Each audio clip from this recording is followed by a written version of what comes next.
Good morning सभी को। तो चलिए आज एक और नया वीडियो ले आ रहा हूँ।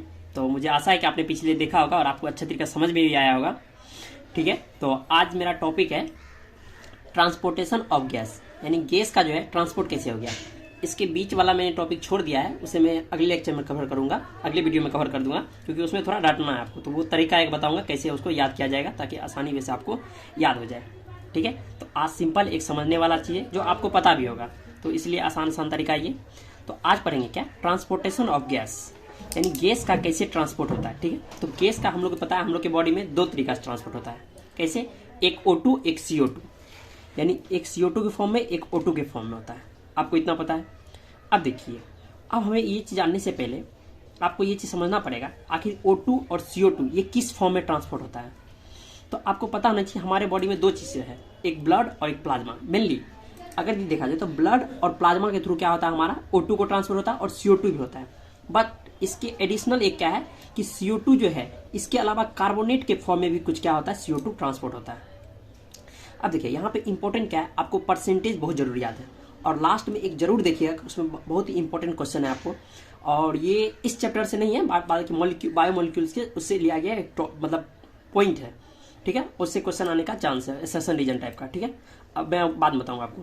अब देखिए, अब हमें पहले समझना पड़ेगा O2 का ट्रांसफर होता है सिंपल कैसे, एक ब्लड और प्लाज्मा के थ्रू। ब्लड के थ्रू जो होता है वो होता है 97%। ये परसेंटेज आपको याद रखना है, कितना, 97%। और ये किसके होता है, आरबीसी की तरह। इसको कहा जाता है ऑक्सी हेमोग्लोबिन कहा जाता है। ठीक है, यानी ऑक्सीजन जिसका ट्रांसपोर्ट था आरबीसी की तरह। हेमोग्लोबिन मतलब क्या, हेमोग्लोबिन मतलब आरबीसी। ठीक है, तो आरबीसी के थ्रू जो अगर 97% जो ट्रांसपोर्ट हुआ उसको कहा क्या जाता है, ऑक्सी हेमोग्लोबिन कहा जाता है। ठीक है, उसके बाद प्लाज्मा के थ्रू जो है ना ट्रांसपोर्ट होता है 3% होता है, मात्र कितना होता है 3% O2 का। और ये किसमें होता है, डिजोल्व स्टेट, मतलब घुला हुआ रहता है। ठीक है, तो आपको यहाँ याद रखना O2 दो फॉर्म में होता है, एक क्या होता है ब्लड, एक प्लाज्मा में मतलब ट्रांसपोर्ट होता है। ब्लड में 97% और प्लाज्मा कितना में, प्लाज्मा में 3%। ठीक है, बट अब CO2 के बारे में चलते हैं। देखिए, CO2 का ट्रांसपोर्ट जो है 3 मेथड से होता है, एक ब्लड होता है, एक प्लाज्मा होता है, एक बाइकार्बोनेट। यानी ट्रांसपोर्ट करने मतलब जैसे मान लीजिए व्हीकल हुआ, मतलब कहीं पे बैठ के जाना, मान लीजिए O2 को जाना है यहाँ से वहाँ तक, तो कैसे जाएगा। जैसे हमको मान लीजिए कहीं जाना होता है, तो हम लोग क्या करते हैं, ऑटो लेते हैं, ऑटो लेने के बाद क्या करते हैं, वहाँ से जाते हैं। तो ठीक उसी प्रकार मान लीजिए बाहर से जो O2 आया तो वो हमारे अंदर कैसे जाएगा, तो उसके लिए भी कोई तो व्हीकल्स होना चाहिए ना, कोई गाड़ी। तो वही यहाँ पे गाड़ी क्या है, दो है, यहाँ एक ब्लड और प्लाज्मा में प्रेजेंट रहने वाला जो आरबीसी है, ये क्या है उसका व्हीकल्स है। ये क्या करेगा, उसको कैरी करेगा, कैरी ले जाके उसको जहाँ पे जरूरत होगा दे देगा, कहेगा भाई ले। जैसे मान लीजिए हम लोग कहीं जाते हैं, तो हम लोग क्या होता है, गाड़ी पे बैठते हैं, जहाँ स्टेशन है उस स्टेशन पर रुकता है गाड़ी, और वहाँ कहता है जिसको जरूरत होता है दे देता है, वहाँ उधर जाता है, और जो होता है चढ़ जाता है। ठीक उसी प्रकार यहाँ पे भी सेम वही प्रोसेस होता है। यानी हमारा जो मैकेनिज्म चलता है पूरी तरीका से आप देखिएगा, मतलब इन्वायरमेंट में होता है, वही इस चीज के बारे में बताया। ठीक है, अब देखिए CO2 क्या हुआ, CO2 ट्रांसपोर्ट हुआ। अब CO2 ब्लड के थ्रू कितना जाएगा, 20 या 25% CO2 जो है आरबीसी के थ्रू जाएगा। आरबीसी ब्लड के थ्रू कितना जा रहा है, O2 जा रहा है कितना 97%, और आरबीसी कितना जा रहा है 20 से 25%। एक चीज और याद रखना आपको, यहाँ पे मैंने नहीं लिखा हूँ, CO2 का जो है डिजोल्व होने की क्षमता 20 से 25% ज्यादा है इन कंपेरिजन टू O2 के कंपेरिजन में। ठीक है, ये रखिएगा। और ये जो होता है किस रूप में होता है, आरबीसी के फॉर्म में होता है। और इस आरबीसी के फॉर्म में जो 20 से 25% CO2 डिजोल्व होता है, इसको कहा जाता है कार्बो एमिनो ऑक्सी हेमोग्लोबिन कहा जाता है, सॉरी कार्बो एमिनो हेमोग्लोबिन कहा जाता है। ठीक है, तो आपको ये पॉइंट याद रखना है किसको क्या कहा जाता है। उसके बाद देखिए, प्लाज्मा के थ्रू कितना होता है, मात्र 7% होता है CO2 ट्रांसपोर्ट, जबकि प्लाज्मा के थ्रू O2 कितना होता है 3% होता है। आपको ये तरीके याद रखना है। ठीक है, अब देखिए सबसे इंपॉर्टेंट क्या है, यहाँ पे CO2 जो ट्रांसपोर्ट होता है वो 70% होता है किसके थ्रू, बाइकार्बोनेट के थ्रू। ये बहुत ही इंपॉर्टेंट एंजाइम है। ये एंजाइम होने के कारण ही हमारा CO2 मॉलिक्यूल बहुत ज्यादा मतलब ट्रांसपोर्ट हो पाता है। मैं आपको बताता हूँ। ठीक है, तो कितना परसेंट, 70% होता है। अब देखिए आपको एक चीज याद रखना, इस कार्बोनेट के फॉर्म में जो ट्रांसपोर्ट होता है उसका एक क्या मतलब इक्वेशन।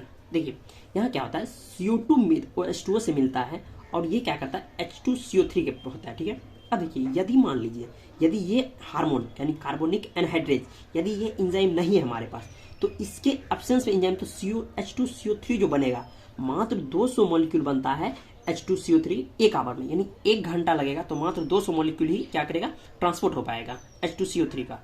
और ये एब्सेंस ऑफ एंजाइम है। बट यही एंजाइम प्रेजेंट हो जाने के बाद क्या होता है, ये मतलब जो ना अब H2CO3 को मतलब पर सेकेंड 6 लाख मॉलिक्यूल को क्या होगा, ट्रांसपोर्ट करेगा, 6 लाख मॉलिक्यूल कन्वर्ट करेगा। CO2 से H2 मिलेगा तो H2CO3 बनेगा। 1 सेकंड में 6 लाख, देख रहे कितना ज़्यादा हो गया इस एंजाइम के प्रेजेंस में। तो ये कैटलिस्ट का काम करता है, ठीक है। फर्दर फिर क्या होता है, H2CO3 ये कार्बन ब्रेक डाउन होता है HCO3 में और H+ आयन में ब्रेक डाउन हो जाता है, इस तरह होता है। ये चीज आपको यहाँ पॉइंट है क्या यहाँ रखना है, एब्सेंस ऑफ एंजाइम में 200 मॉलिक्यूल पर H2CO3 पर आवर, यहाँ पे देखिए आवर में दिया हुआ है। और अब प्रेजेंस ऑफ एंजाइम का यहाँ इसको लेगा प्रेजेंस लिखा, प्रेजेंस ऑफ एंजाइम में कितना 6 लाख, वो भी कितना पर सेकेंड, यानी 1 सेकेंड में कितना 6 लाख होता है ट्रांसपोर्ट। तो ये आपको अच्छी तरह से याद रखना। अब देखिए एक चीज और देख लीजिए यहाँ पे, देखिए 100 ml O2 जो है, 100 ml ब्लड लेंगे तो उसमें 4 ml CO2 होगा और 5 ml कितना होगा O2 होगा। ये आपको याद रखना, ये डाटा थोड़ा सा, ठीक है। अब देखिए मैंने इसमें पूरी तरीके से एक्सप्लेन कर दिया है, आपको आशा है समझ में आया होगा। अब देखिए इसको आप बस एक बार देखिएगा, अच्छी तरह से आपको समझ में आ जाएगा। और आपको यहाँ पे क्या क्या याद रखना है, ये चीज मैं थोड़ा एक मेंशन कर देता हूँ। एक तो बाइकार्बोनेट के फॉर्म में कितना होता है, 20 से 25% होता है किसके थ्रू में, ब्लड के थ्रू, और प्लाज्मा के थ्रू 7% होता है, ठीक है। अब देखिए 7%, अगर ब्लड की बात किया जाए तो कितना होता है 97%। अब देखिए 97% और प्लाज्मा के थ्रू 3%। एक चीज देखिए, यदि मान लीजिए ब्लड के थ्रू तो हो रहा है, तो इसके लिए मान लीजिए CO2 का ट्रांसपोर्ट है, इसके लिए कंडीशन क्या है, कंडीशन भी तो पता चलिए। मान लीजिए कब, मान लीजिए ब्लड में दोनों जा रहा है, ऐसा नहीं है CO2 O2 बाइफरकेट अलग अलग है, वो तो नहीं पता, बट कब CO2 ट्रांसपोर्ट होगा, कब O2 ट्रांसपोर्ट होगा, ये भी तो मुझे पता होना चाहिए।